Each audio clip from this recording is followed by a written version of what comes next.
আপনারা দেখছেন একুশে টেলিভিশন।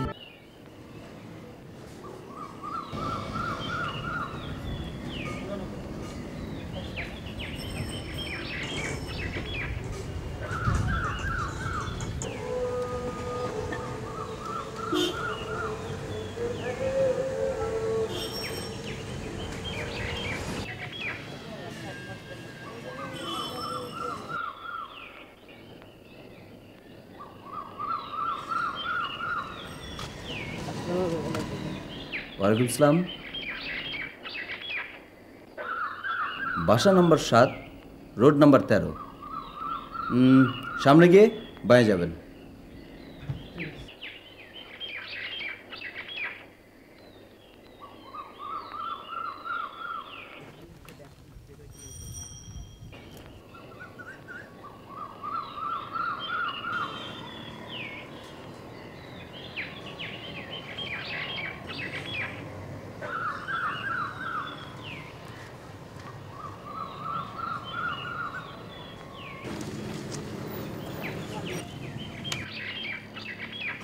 ওই মিয়া শোনো বেয়াদব কোথাকার, ভুল ঠিকানা তো।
কিরে দাঁড়িয়ে রইলি যে? বস। তো হঠাৎ কি মনে করিস? চাকরিটা ছেড়ে দিলাম। তুই হঠাৎ কি যে করিস বুঝলাম না। খালামা খালুর কথা একবার ভেবে দেখেছিস? আর তার উপর তোর বোন পড়ে, কি জানো নাম? বিনি। ব্যাংকে যা কিছু টাকা ছিল কুরিয়ার করে দিলাম। আশা করছি কোনো সমস্যা হবে না। তোর কাছে থাকতে দিবি তো? তোকে কখনো না করেছি? যাক, তুই আসাতে লাভই হয়েছে। সে যাকে ওসব পরে হবে। তুই খেয়েছিস? না, এখনো খাইনি। তোর রহমতকে বল না গরম ভাত আর ডিম ভাজা দিতে। রহমত নেই, সে এখন গাড়ি চালায়। গাড়ি চালায় রহমত? শিখলো কোথায়? কে জানে। তাহলে তো সমস্যা হয়ে গেল। দোস্ত, এখন উপায়? উপায় আমি রাখতে পারি, কিন্তু আজ রাখবো না। দেখ দোস্ত, আমি এখানে গেস্ট, তুই আবার আমাকে দিয়ে রাঁধাবি না তো? কেন? আমার এখানে থাকবি, খাবি, আর সামান্য রান্না করতে পারবি না? আর শুধু কি রান্না, আরো কত কি করবি। মানে? মানে কাল আমাকে খুব জরুরি কাজে চট্টগ্রাম যেতে হবে। সেখানে একটা মাল্টিন্যাশনাল কোম্পানির ফিনিশিংয়ের কাজ চলছে। এদিকে ঢাকায় আরেকটা অফিসে ইন্টেরিয়রের কাজ পেয়েছি। ওখানে দুবার যাব বলে যাইনি। এখন কাল বা পরশু যেতেই হবে, বুঝতেই পারছিস তো? ঢাকার অফিসের কাজটা তুই করবি। আমি আমি ডিজাইন ডিজাইন কিছু বুঝি? আরে বাবা, স্টিল তো পারিস। তুই জাস্ট অফিসে গিয়ে কয়েকটা ছবি তুলবি, বাকি আমি তোকে সব পরে বুঝিয়ে বলবো। শালা মহা ঝামেলায় তো পড়লাম। ভাবলাম তোর এখানে এসে কদিন চিন্তা শুনে ঘুম দেবো আর খাবো, খাবো আর ঘুমাবো। তা না। হয়েছে, ওর বাইরে থেকে খেয়ে আসি, চল। হ্যাঁ চল, খিদে পেয়েছে।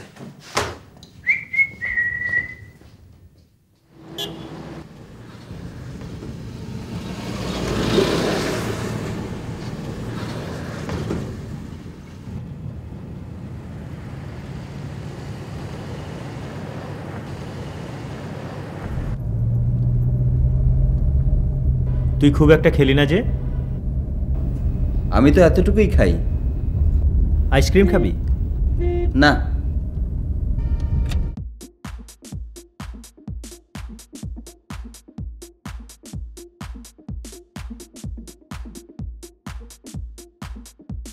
এত তাড়াতাড়ি বাড়ি গিয়ে কি করব? চল কোথাও গিয়ে ঘুরে আসি। চল।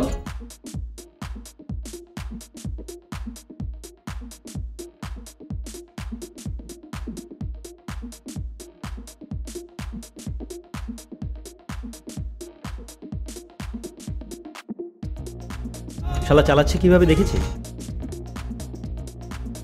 দেখে নেব?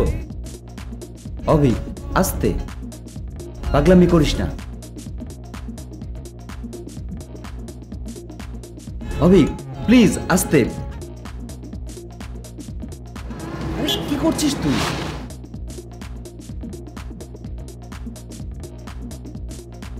মাথা খারাপ হয়ে গেছে? শালা মদ খেয়ে গাড়ি চালা।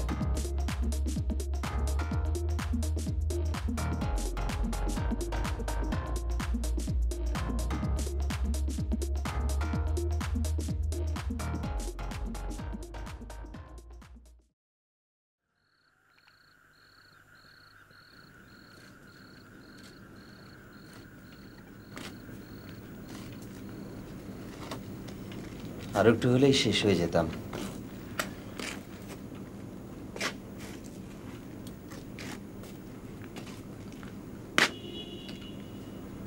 কিরে, কথা বলছিস না যে?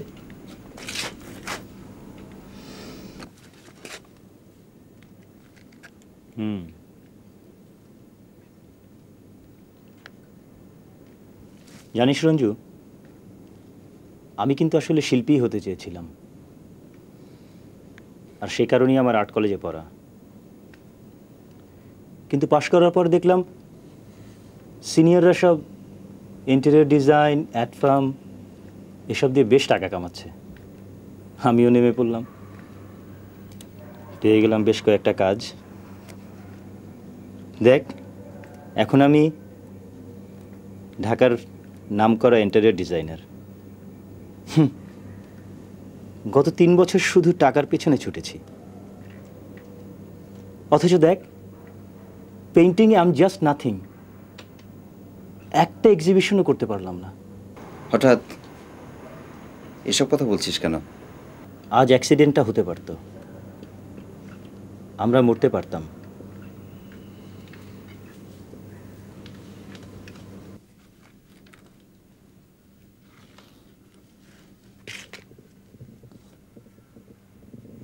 হ্যাঁ, আর মরলেই সব শেষ, তাই না?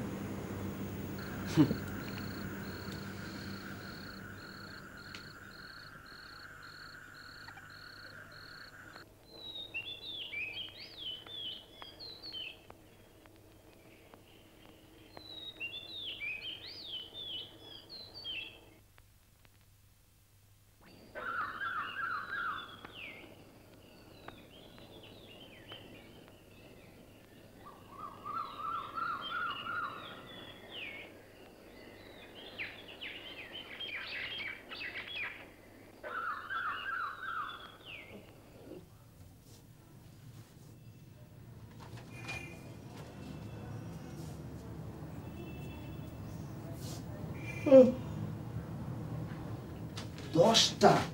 বাপরে, 10টার মধ্যে অফিসে যাও।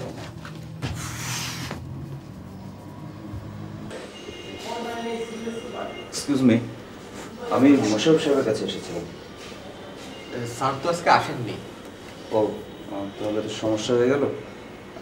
আমাকে অভিক পাঠিয়েছে। ও আচ্ছা, ঠিক আছে, একটুখানি বসুন। Thank you. ম্যাডাম, অভিক সাহেব একজন ভদ্রলোককে পাঠাচ্ছেন। জি, আপনি একটু ভিতরে যান। Thank you.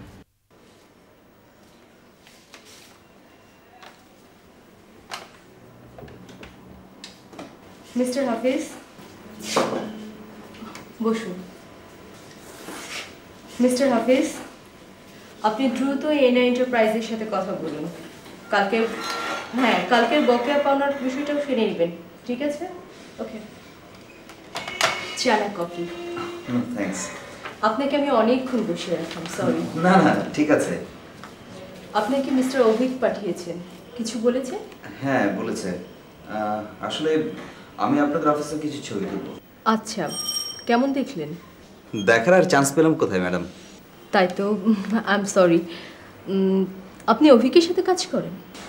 না। তাহলে? আসলে অভিক একটা জরুরি কাজে চট্টগ্রামে গিয়েছে। ও আমাকে বলল যে আপনি ফটোগ্রাফার? না, বেকার। দেখুন, এটা কোনো ছোটোখাটো প্রতিষ্ঠান নয়। উনি আমাদের সাথে কাজ করার কথা বলে আপনাকে পাঠালেন, অথচ আপনিও কোনো ফটোগ্রাফার নন। এটা কেমন কথা? দেখুন ম্যাডাম, আপনি আমার ছবি না দেখে এভাবে মন্তব্য করতে পারেন না। আগে ছবি তুলি, তারপর না হয়। কোন দিকে যাব? আসুন আমার সাথে।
ম্যাডাম, এমডি স্যার আপনাকে ডাকছে।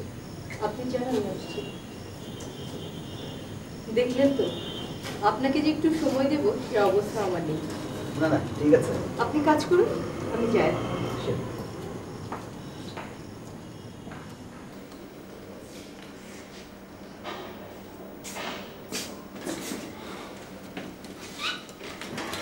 ঠিক মতো তুলেছেন তো? আমাকে যেগুলো তুলে নির্দেশ দেওয়া হয়েছিল সেগুলো তুলেছি। আমাদের পাশের করিডোরের জায়গাটা কি তুলেছেন? না। কেন?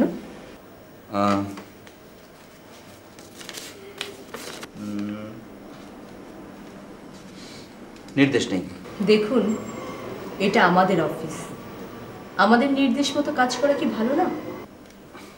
যদি তাই হয় তাহলে ম্যাডাম, আপনাদের আগে থেকেই কোন কোন জায়গা আপনারা ডেকোরেশন করবেন তা ঠিক করে রাখা দরকার ছিল না? এই জন্য আমি নতুন কোনো লোককে একদম পছন্দ করি না। আমাকে তো পছন্দ করার কোনো বিষয় দেখছি না। দুদিন পরেই অভিক চলে আসবে, তাকেই বলবেন। আপনি এমনভাবে কথা বলছেন কেন? আপনি কি ভদ্রতা জানেন না? Sorry sorry madam,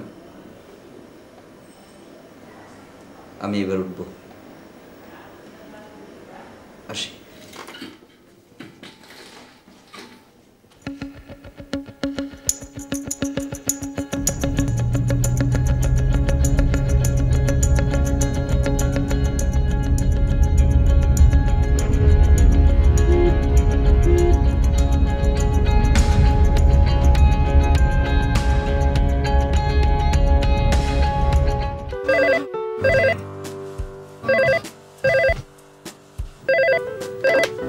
hello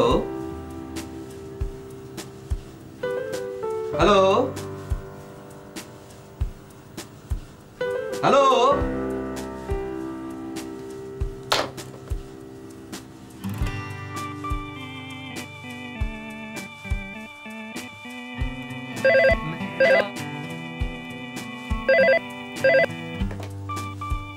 hello hello, আমি একটু অভিক সাহেবকে যাচ্ছিলাম।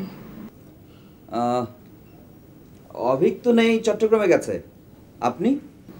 আমি নিম। স্যার তো আপনার ছবি দেখে ভীষণ ইমপ্রেস। ও, আর আপনি? আমিও।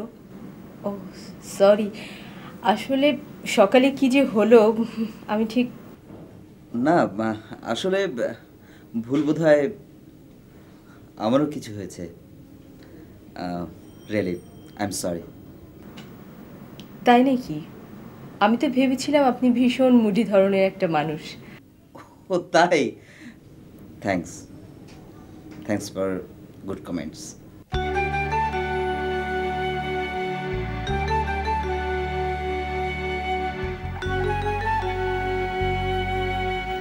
কি কথা বলছেন না যে? না, আপনিও তো চুপ হয়ে আছেন। দেখুন, আমি আমার বন্ধুর হয়ে কাজ করতে গিয়েছি, আবার কথা বলা, কখন আবার কি না কি বলে ফেলি। আপনি কি সবসময় আক্রমণাত্মক ভঙ্গিতে থাকেন? আচ্ছা, আপনি কি অভিকের নতুন পার্টনার? সকালের কথা বিশ্বাস করেননি দেখছি। কিচ্ছু না, সত্যি কিচ্ছু না, একদম বেকার। এখন বন্ধুর ঘরে বসে আছি। একটা চাকরি খুঁজে নিলেই তো পারেন। কই আর পেলাম, দেব দেব করে কেউ তো দিল না। আপনি সত্যি চাকরি করবেন নাকি? কেন নয়, বেকার থাকতে আর কতদিন ভালো লাগে বলুন? এই দেখুন না, বন্ধুর কাছে এলাম থাকবো বলে, ধরিয়ে দিল কাজ। সত্যি চাকরি করবেন তো? আপনি চাকরি দেবেন? অবশ্যই করব, দিন না একটা চাকরি। আমার পরিচিত কয়েকজন আছে, আমি বলে দেখতে পারি। নিম কি দিয়েছিস? রাখি, হ্যাঁ।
নিউজ টিভির অপরাধ সংবাদে আপনাদেরকে আমন্ত্রণ জানাচ্ছি।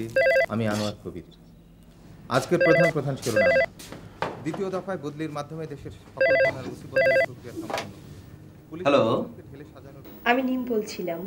ও আপনি? হ্যাঁ বলুন। সারাদিন আপনি কোথায় ছিলেন? কেন? না মানে দুবার ফোন করে পাইনি কিনা। কোনো কাজ ছিল? মানে হঠাৎই সকালে ফোনটা রেখে দিলাম তো। আর এমডি স্যার আসলে আপনার স্টিল ছবিগুলোর ব্যাপারে জানতে চাচ্ছিলেন। ও এই ব্যাপার, আমি ভাবলাম কি নাকি অন্য কোনো ব্যাপার থাকতে পারে কি? সে যাকে, কাল এভাবে ফোন রেখে দিলেন যে? মা চুলায় রান্না চাপিয়েছিল, আমাকে দেখতে বলেছিল, তাই বুঝতেই পারছেন। মানে এই রে, পুলিশের এডিশনাল আইজি প্রশাসন মোদাব্বির হোসেন চৌধুরী গণবদলির কথা স্বীকার করেন। বিশিষ্ট ব্যবসায়ী মোস্তফা আনোয়ার খুন। ঢাকার অদূরে নীল নির্জন নামক জায়গায় শিল্পপতি মোস্তফা আনোয়ার খুন হন। পুলিশ বিকেলের দিকে ঘটনাস্থলে পিস্তল সহ তার লাশ পড়ে থাকতে দেখে। পরীক্ষা করে পুলিশের ধারণা খুনের আগে ধস্তাধস্তি হয়েছে। প্রাথমিকভাবে ছিনতাইজনিত কারণে এই হত্যাকাণ্ড ঘটেছে বলে সন্দেহ করা হচ্ছে। আপাতত ঘটনাস্থলটি পুলিশ সিজ করে রেখেছে। পুলিশ তদন্ত চলছে বলে জানায়। মোস্তফা আনোয়ারের স্ত্রীর সাথে যোগাযোগ করা হলে তিনি এই ব্যাপারে কিছু জানেন না বলে জানান। হেডকোয়ার্টার সূত্রে বলেছে, দ্বিতীয় দফায় বদলির মাধ্যমে দেশের সকল থানার ওসি বদলের প্রক্রিয়া সম্পন্ন হবে। পুলিশ প্রশাসনকে ঢেলে সাজানোর প্রক্রিয়া হিসেবে নাকি এই গণবদলি করা হয়। পুলিশের এডিশনাল আইজি প্রশাসন মোদাব্বির হোসেন। হ্যালো, কি হলো? দিলেন তো সর্বনাশ করে, বিরিয়ানিটা পুড়ে গেল। আপনি খুব বিরিয়ানি খান বুঝি? না, বিরিয়ানি খুব খাই না, কিন্তু বারবার রান্নার ঝামেলা কে করে, তাই কাল সকালে 4 প্যাকেট বিরিয়ানি কিনে এনেছিলাম। গরম করি আর খাই, গরম করি আর খাই। আজ হঠাৎ কি মনে করে বেরোলাম ছবি তুলতে। কোথায় গেলেন? খুব বেশি দূরে না, এই ন্যাশনাল পার্ক ছাড়িয়ে একটু সামনে, খোলা একটা জায়গায়। ভালো কথা, তা কোথায় গেলেন সেটা বলুন না। কেন, আপনি যাবেন? জায়গাটার নাম হচ্ছে নীল নির্জন। চমৎকার জায়গাটা। ওদিকে? ওদিকেই তো শুনলাম কি খুন। সত্যি? হ্যাঁ, একজন নামকরা ব্যবসায়ী। কেন, আপনি আজকে খবরে দেখেননি? না তো, আসলে। হ্যাঁ, এই জায়গার নামই তো বললো বলে মনে হয়। আচ্ছা, এখন কটা বাজে? 9:20। কেন? আরে না, ওই যে অমিতাভ বচ্চনের সেই প্রোগ্রামটা কোন বনেগা করোড়পতি দেখব। আপনার বুঝি খুব করোড়পতি হবার শখ? ঠিক তা নয়, মানুষের মেধার গ্যামলিং। ভালোই সময় কাটে। হ্যাঁ, তাও ঠিক। আপনি কাল সারাদিন আছেন তো? কেন, ফোন করবেন নাকি? না, যদি এমডি স্যার প্রয়োজন মনে করেন। অভিক সাহেব তো নেই, এখন আপনিই ভরসা। আপনার কোনো অসুবিধা আছে? তাহলে আমি ফোন করব না। না না, অভিক ফোন করেছিল, সেখানে কি একটা ঝামেলা হয়েছে, ফিরতে দেরি হবে। কাল আসলে বের হচ্ছে না, সুতরাং আপনার ফোন পেলে বিপদে ভরসা আর কি। আবার হেয়ালি? এখন ছাড়ছি। হ্যাঁ, ওই যে কোন বনেগা করোড়পতি শুরু হয়ে গেছে। ওকে, বাই।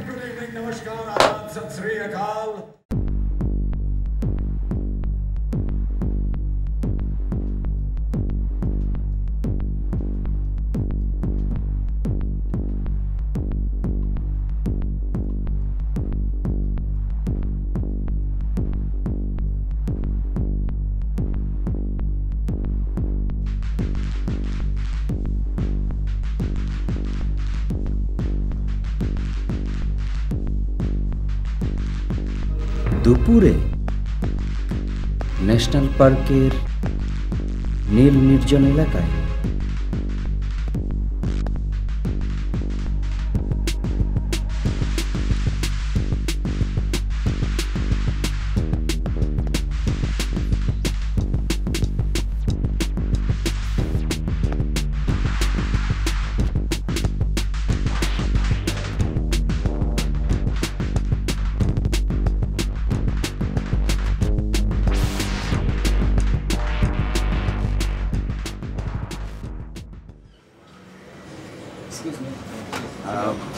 আমি ফ্রিল্যান্স ফটোগ্রাফার।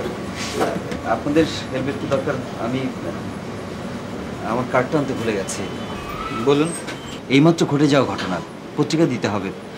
কিন্তু সমস্যা শুধু ডেভেলপ করলে হবে না, ছবিটাকে বেশ বড় সাইজ করতে হবে, ম্যাপ সাইজ। আপনাদের সেই সিস্টেম তো আছে, তাই না? আছে। দেখুন, যা টাকা লাগে আমি দেবো, কিন্তু ছবিটা বের করতে না পারলে পত্রিকায় বুঝে নিত ভাই, প্লিজ। আমি দেখতেছি, আপনি অর্ডার দেন। Thank you, thank you.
মেয়েটি কে?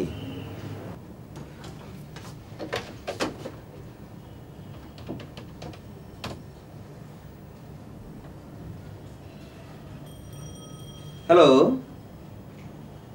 আমি একটু আপনাদের রিপোর্টার অমল আকাশকে চাচ্ছিলাম।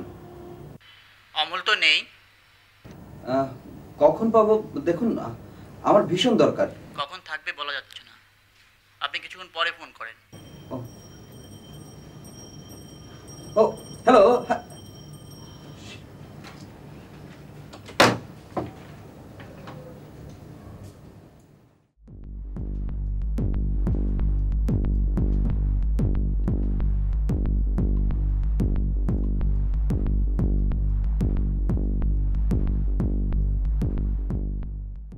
অনি, মা, আজ দুদিন হলো তুই কিচ্ছু মুখে দিসনি, ঠিক মতন কথাও বলছিস না। এভাবে কি চলে? দুঃখ করিস না,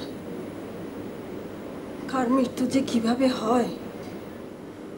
শোন, তোর বাবা ডিসি সাহেবের সঙ্গে কথা বলছে, দেখিস সব ঠিক হয়ে যাবে।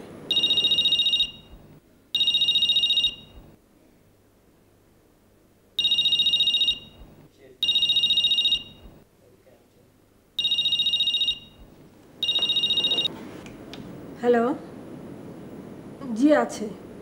আপনি কি বলছেন?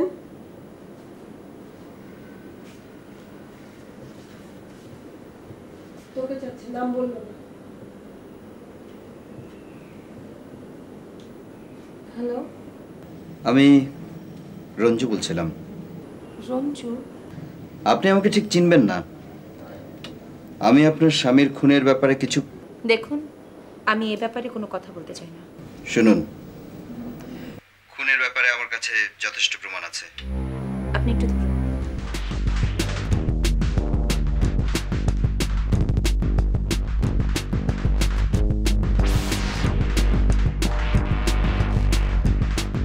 আমার কাছে কিছু স্টিল ফটো আছে। যাই হোক, আমি আর ফোনে এর বেশি কিছু বলতে চাই না। স্টিল? আপনি কি দেখুন, আমি আপনার ভালোর জন্যই বলছি। আমি আপনার সাথে কথা বলতে চাই। আচ্ছা বলুন, কোথায়, কখন? রেস্টুরেন্ট ফিঙ্গার লিকিংস, বিকেল 5টায়। বাই।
ও আমার মাঝে সম্পর্কের কথা সৃষ্টি করে একটা জটিলতা সৃষ্টি করতে চেয়েছিল। এরকম সন্দেহ হবার কারণ জানি না, তবে আমার মনে হয়েছিল ওর কিছু কাজ আমি ঠিকমতো করতে পারিনি। যেমন ওর কাজের জন্য ব্যাংক থেকে লোনের বন্দোবস্ত করেছিল, সেটার ব্যাপারে ইনফরমেশন জানার জন্য বাসায় ফোন করে, কিন্তু আমি ঠিকমতো ইনফরমেশন দিতে পারিনি, যে কারণে ওর কয়েকটা কাজ ভেস্তে যায়। বুঝলাম, কিন্তু সম্পর্ক সৃষ্টি ঝামেলার ব্যাপারটা ঠিক। এই ব্যাপারটা ও খুব ধীরে ধীরে সৃষ্টি করেছিল। অসুস্থতার অজুহাতে, ব্যস্ততার অজুহাতে বিভিন্ন জায়গায় জাফরের সাথে আমাকে পাঠিয়ে দিত। মিথ্যে বলবো না, জাফরের সঙ্গ আমার খুব একটা খারাপ লাগতো না।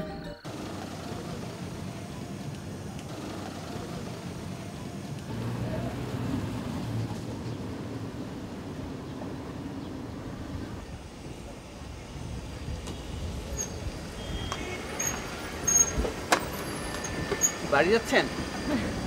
জি। চলুন আপনাকে পৌঁছে দিই। আপনি হঠাৎ এই রাস্তায়? স্ত্রী রিপোর্টটা নিয়ে ফিরছিলাম। আপনার স্যার ছাড়লেন? প্রথমে ছাড়তে দিতে চাইনি, সামনে বোর্ড মিটিং তো, কি একটা পেপার তৈরি করছে। পরে অবশ্য কি মনে করে রাজি হলো। উঠুন।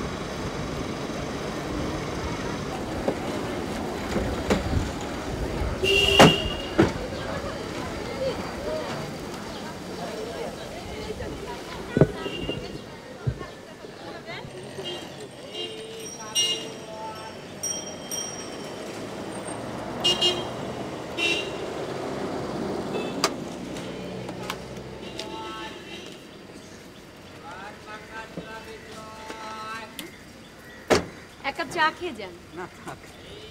আসুন না, কতটুকুই বা সময় লাগবে, আসুন।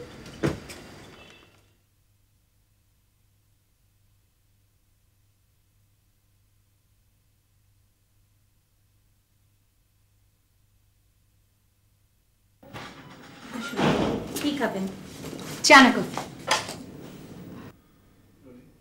আমি আজ আসি। হ্যাঁ,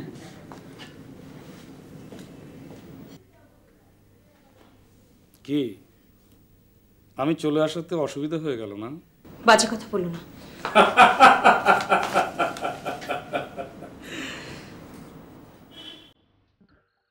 এভাবে ও ধীরে ধীরে এগোতে থাকে।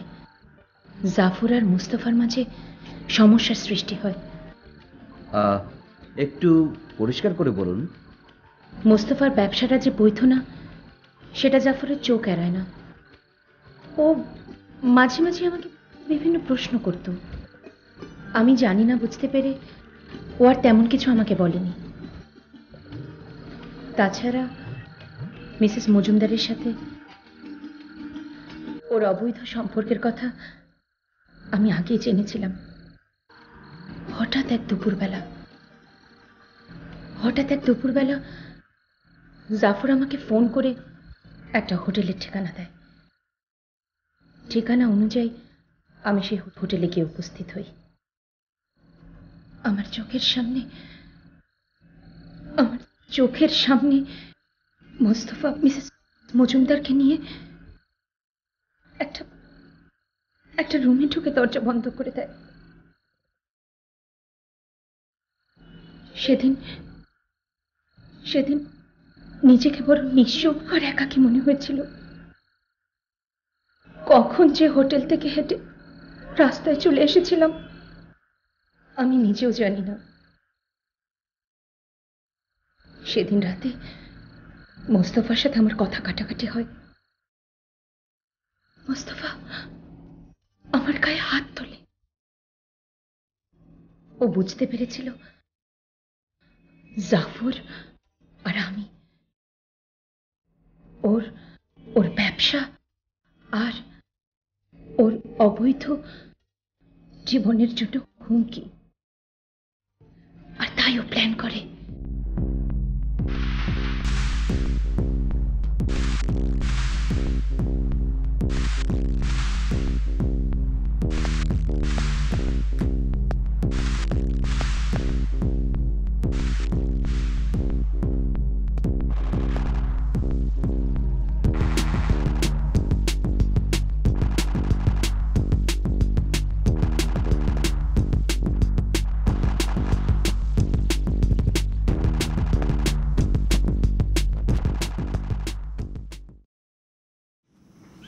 জায়গাটা খুব সুন্দর না?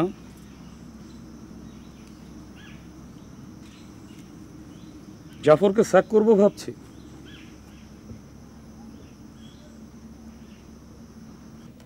কি খুব কষ্ট লাগলো? যা তা বলো না। কষ্টের কিছু নেই, জাফরকে আসতে বলেছে। শোনো, একটু একটু ঘোরাঘুরি করা দোষের কিছু নয়। ছি ছি। ওই তো জাফর এসে পড়েছে। এসো জাফর, আমরা তোমার জন্য অপেক্ষা করছি। তুমি জানো না অনিমা উনি কি করেছে? তোমার আর আমার একটা ছবি, আমার স্ত্রীকে, ও প্রেগনেন্ট, এই অবস্থায় আমি আপনাকে খুন করে ফেলবো। নো জাফর, ভালোই হয়েছে। একসঙ্গে দুটো লাশ এখানে পড়ে থাকলে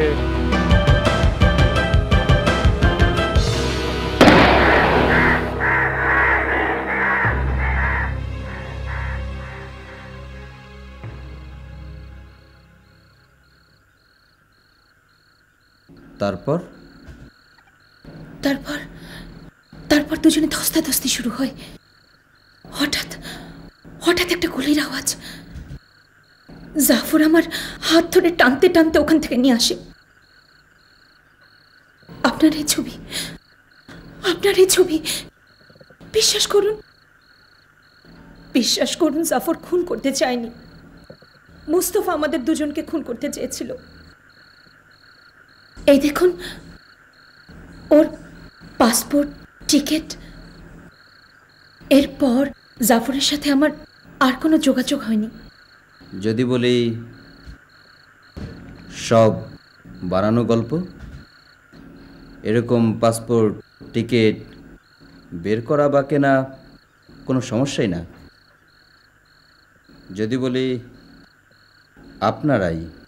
প্লিজ প্লিজ, আপনি জাফরের সুন্দর সাজানো সংসারটা ভাঙবেন না, প্লিজ। অনিমার কথা মতো আমি হাসপাতালে যাই। আসলেই জাফরের স্ত্রী ভীষণ অসুস্থ। হাসপাতালে আমি একজন চিরায়ত স্বামী আর একজন বাবাকে দেখতে পাই। আমার বিশ্বাস জাফর আর অনিমার মধ্যে অন্য কোনো সম্পর্ক নেই। অনিমা আসলেই জাফরের সুন্দর সাজানো সংসার ভাঙতে চায় না। সে জাফরকে বাঁচাতে চায়। সে থানায় কোনো কেস দেয়নি। সে হাইজাকাররা তাকে খুন করেছে বলে সন্দেহ করে। সে পুলিশকে বলেছে সে কথা।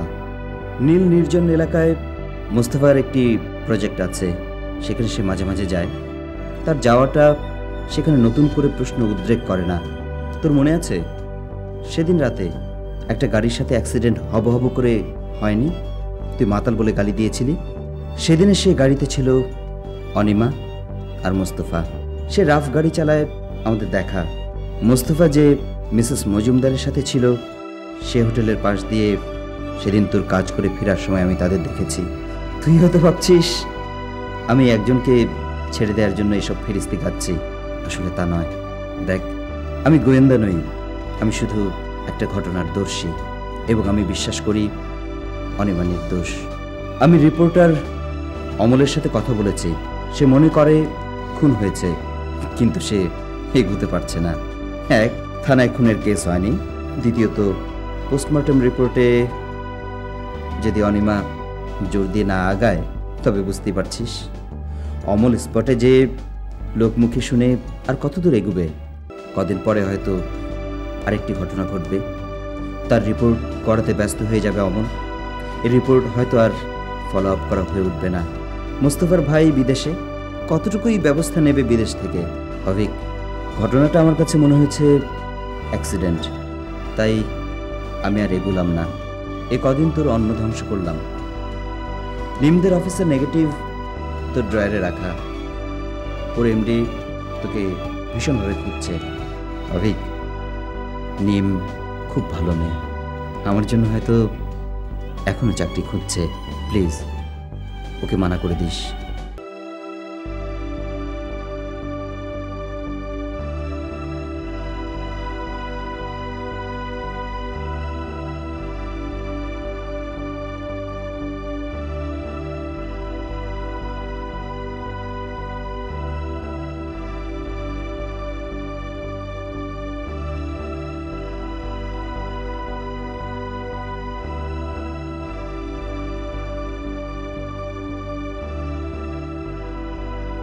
দেশে বাড়িতে চলে যাচ্ছি, কদিন থেকে আসি।